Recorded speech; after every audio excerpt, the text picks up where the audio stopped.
네, 코스피가 4,150선에서 장을 마감했습니다. 증시 동향과 경제 흐름, 다각도로 짚어드립니다. 권혁중 경제평론가 나와 있습니다.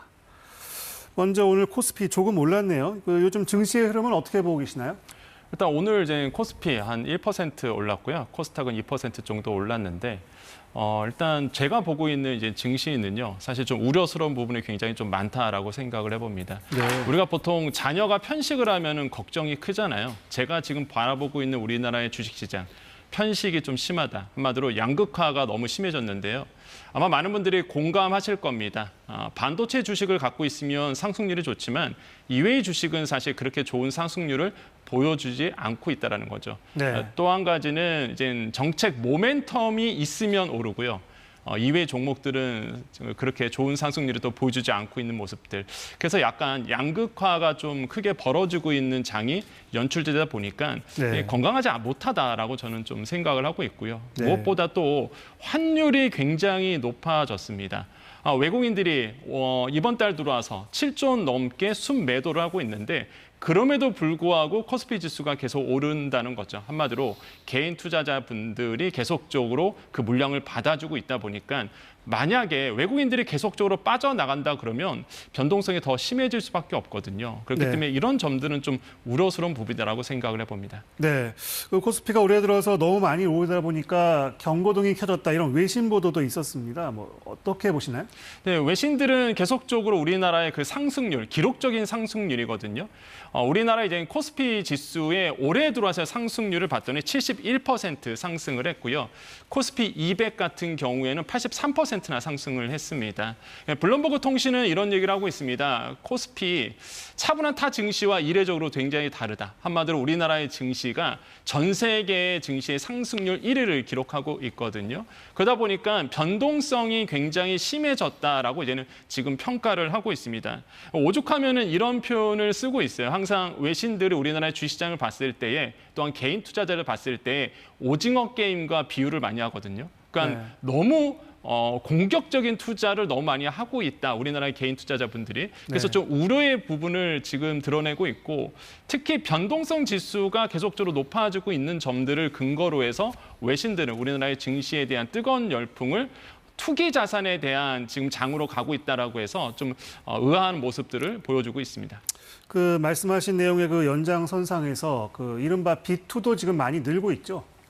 네, 그렇습니다. 이제 B2가 항상 문제인데요. 일단 우리가 보통 B2라고 얘기하면 신용거래 융자 잔고를 얘기하는데요. 이 신용거래 융자 잔고가 지금 사상 최대치를 넘었고 특히 5대 시중은행의 신용대출 잔액이 계속적으로 늘고 있습니다.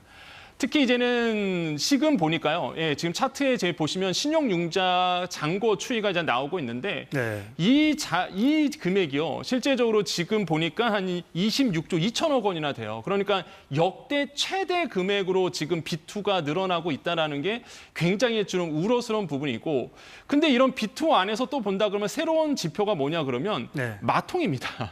마이너스 통장을 정말 많이 지금 만들고 있는데 지금 일주일 사이에 우리나라의 이 신용 거래가요. 그러니까 신용 대출이 크게 늘어났습니다. 근데 그 늘어난 부분의 대부분이 마이너스 통장에서 많이 늘어났어요. 그게 1조 원이 넘어가거든요. 네. 그러니까 많은 분들이 이런 거죠. 마이너스 통장을 만들어서 지금 주식 시장에 뛰어들고 있다는 것이 지금 지표상으로 잡히고 있고 그러다 보니까 나의 여유 자금으로 이게 투자라는 것이 아니라 이게 빚을 져서 투자하고 있다. 그래서 지금 혹시나 우리 뉴스를 보고 있는 시청자들 같은 경우에는 잠자리에 들기 전에 부부분들이 계실 텐데 한번 은근슬쩍 한번 물어보셨으면 좋겠어요. 그 부부 사이에 혹시나 주식 투자를 하고 있느냐. 하고 있다 그러면 자금 출처를 한번 물어보시기를 좀 말씀드리고요. 그래서 비투를 하고 있는 것이 아닌지 한번 체크해 볼 필요가 있다라고 말씀을 드리고 싶습니다.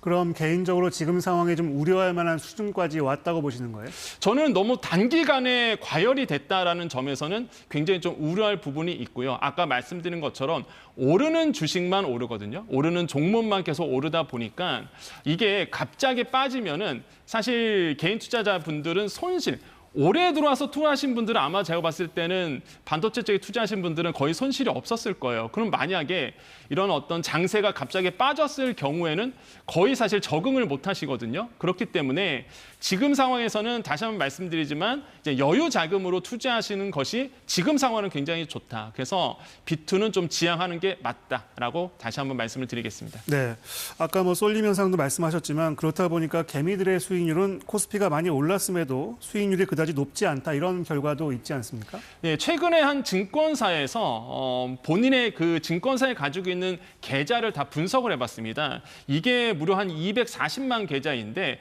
여기서 이제는 조사를 해봤더니 실제 54%는 손실을 기록하고 있었대더라. 이게 이제 조사가 된 거예요. 그러면 네. 한 사람당 얼마의 손해를 보고 있느냐? 한 900만 원 정도의 사실상 뭐 손해를 보고 있다라고 조사가 됐거든요. 올해 들어와서입니다. 그러다 보니까 이런 부분들이 봤을 때 역시나 개인 투자자 분들이 이런 불장 안에서도 네. 손해를 보고 있다는 사실이라는 거죠. 그러다 보니까 말씀하신 것처럼 앵커님이 쏠림 현상이 심한 거예요. 그러니까 반도체라든지 지금의 이제 원전이라든지 에너지라든지 2차 전지주, 최근 들어서 2차 전지가 굉장히 뛰었거든요. 이런 거를 들고 있는 분들만 사실 재미를 받고 네. 나머지 주식 같은 경우에는 특히 소형주를 갖고 있는 분들은 그렇게 큰 이득을 얻지 못했다라는 것. 그래서 이런 네. 쏠림 현상은 앞으로도 계속될 예정이다 보니까 네. 좀 우려스러운 부분은 역시나 이제 가지고 있습니다. 그럼 아까 그 여유 자금으로 투자해야 된다 이런 조언도 해주셨지만 뭐 그 외에 또 조언을 해주신다면 어떤 말씀 개인적으로 하실 수 있을까요? 일단 투자라는 거는 본인의 판단하에서 들어가야 됩니다. 네. 증권사 리포트들이 계속적으로 나오고 있는데요. 내년도에 뭐 7,500선 간다, 뭐 5,000선 간다, 뭐 이런 얘기가 계속 나오고 있습니다. 이런 거에 휩쓸려서 투자하면은요, 항상 이제 실패하게 되거든요. 그렇기 때문에 내가 만약에 지금 주식 투자를 꼭 해야 되겠다라고 생각하시는 분들은요, 충분한 공부를 하고 그다음에 투자의 결과는 본인이 책임진다는 그 마인드로 들어가셔야지 이거 누구에게 원망해봤자 아무 소용없다라는 거 다시 한번 말씀드리겠고 네. 꼭 준비를 하고 공부를 충분히 하고 투자에 임해주시기를 좀 다시 한번 당부드리고 싶습니다. 네. 그리고 그 주식 장기 투자자에게 세제 혜택을 주는 방안이 거론되고 있습니다. 어떤 얘기들이 지금 나오고 있죠?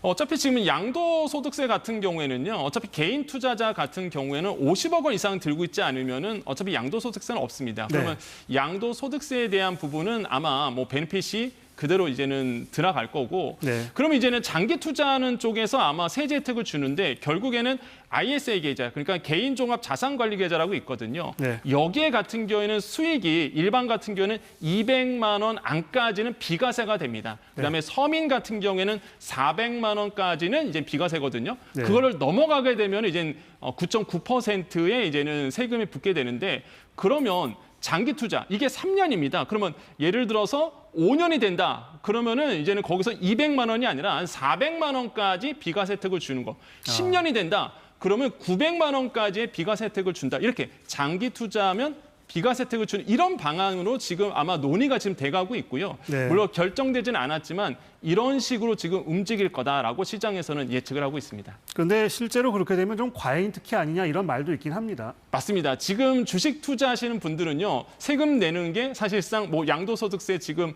대주주 아닌 이상은 내지 않고요. 네. 지금 이제 나오고 있는 건 결국에는 증권거래세밖에 없거든요. 네. 금투세 같은 경우에도 올해 원래 시행될 예정이었지만 작년에 국회에서 이거에 대해서 스탑을 했기 때문에 네. 사실상 지금 보면은 금융 투자를 해서 주식 투자에서 보면 증권거래세밖에 내는 게 없어요. 그러다 보니까 너무 이거 봐주는 거 아니냐 이런 네. 어떤 조세 형평성에 대해서 얘기가 좀 나오고 있습니다. 네. 이런 점에서는 우리가 다시 한번 생각해 볼 필요는 분명히 있을 것 같고요. 네. 그러다 보니까 일각에서는 다시 한번 금투세가 부활해야 된다라는 목소리가 있지만 일단은 지금 뭐 정부의 정책은 금투세는 이미 국회에서 논의가 됐던 바 이제는 안 하기로 됐었기 때문에 다시 네. 한번 들어가는 거는 무리가 있다라고 이제는 정부는 생각을 하고 있습니다.